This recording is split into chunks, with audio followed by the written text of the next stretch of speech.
Si ano po, Lenny. Siya po yung mas makakabuting mag-ano po ngayon kasi maano po siya eh. Lenny din Lenny rin po. Yes. Bakit po? para mapaganda at mapayos yung pamamalakad. Alin sa bayan. Kasi magaling si Duterte, walang mga ano sa Pilipinas, yung mga magnanakaw, gano'n, mga adik-adik. Okay yung palakad niya. Oo, Duterte kami. Si BP Sara siguro. BP Sara. Bakit sir? Dahil sa kanyang, siguro, mga kanyang mga gusto mangyari sa Pilipinas, gano'n. Mga matahimik. Maalis yung mga korap. Yun lang po gusto ko sa kanya. Siyempre, si Lenny O ako. Lenny, bakit po? Siyempre, mas magaling si Lenny kasi wala siyang abere sa gobyerno. Hindi katulad na Sara, saka si Risa Ontiveros, walang aberya. Kaya kay Lenny ako. Eto, si Lenny. Lenny po, bakit po? Nung naging siya, Vice President, marami din siya nagawa eh. Sa akin si Lenny. Lenny po, bakit? Kasi iba talaga pag Bicolana. Si Sara Duterte. Sara Duterte po. Kasi kasi tatay niya dati maraming nagawa kay Marcos. Yes po. Mahilig ba dyan sa Italian? Sara Duterte. BP Sara Duterte. Yes. Bakit po? Para gaganda uli ang takbo ng Pilipinas. Para gumanda ang takbo. Manang-mana yan sa kanyang ama. Mana sa ama. Si Sara. BP Sara Duterte. Napupusuan ko lang. Napupusuan. Sige sir. Malakas sa survey.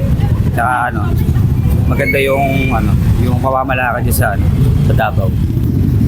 Si Sara Duterte. BP Sara Duterte. Bakit po? Hindi ko alam dahil anak siya ni Digong Dahil anak ni Digong matapang. Matabang. Si Sara. BP Sara. Parang siya lang po kasi ang pursigido talaga na. Siyang fit. Siya talagang pursigido maging pangulo. Si Lenny, para mabago naman. Di ba?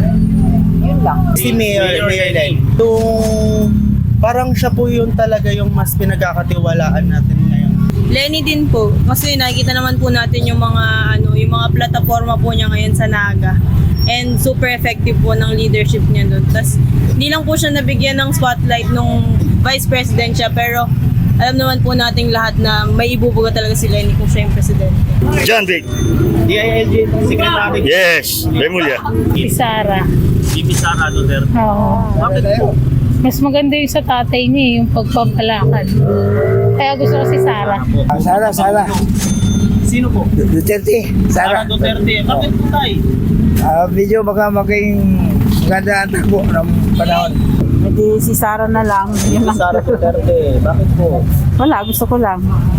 Pupusuan nyo. Oo. Bisaya ako eh. Saya, kababayan. Lenny na lang ako. Lenny Robredo na lang ako. Para sa akin, siguro para sa apat, kung sino ang pipiliin ko sa 2028 is si Risa Hontiveros. Bakit? Kasi I think she will lead with good governance and trust sa mamamayan ng Pilipino. So, BP Sara Duterte, ma'am. Bakit po? Basta. Ako nakakaalam nun. Solid. Sulit. Grabe. Sara po. BP Sara Duterte. Bakit po? Wala. Siya yung napupusuan ko Napupusuan. Siya lang po. Sara pa rin. Sara Duterte. Bakit po kayo, ma'am? Dahil? Para sa kanya po. BP Sara Duterte po. Bubuto natin si Sara. Okay. Subukan ko dito ako Duterte talaga. So, BP Sara Duterte po na. Si Sara Duterte po. BP Sara Duterte, madam. Bakit naman po? Duterte ako. Solid. Yes.